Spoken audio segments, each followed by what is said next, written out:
আমি ইস্তেগফারের আপনাদেরকে 2-3টা দোয়া শিখাই দেই আগে ছোট্ট করে।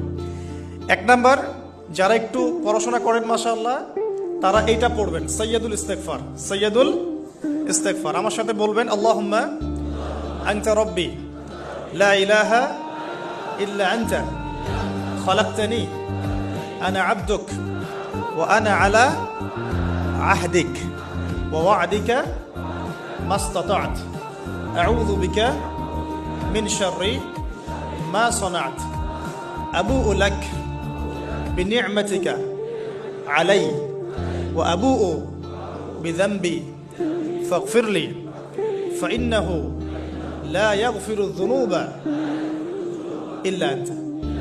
এই যে আমরা গত লেকচারে বলেছিলাম যে আমাদের ইবাদতগুলো অন্তঃসার শূন্য হয়ে যাচ্ছে এই কারণে, বিকজ আমরা অর্থটা বুঝি না।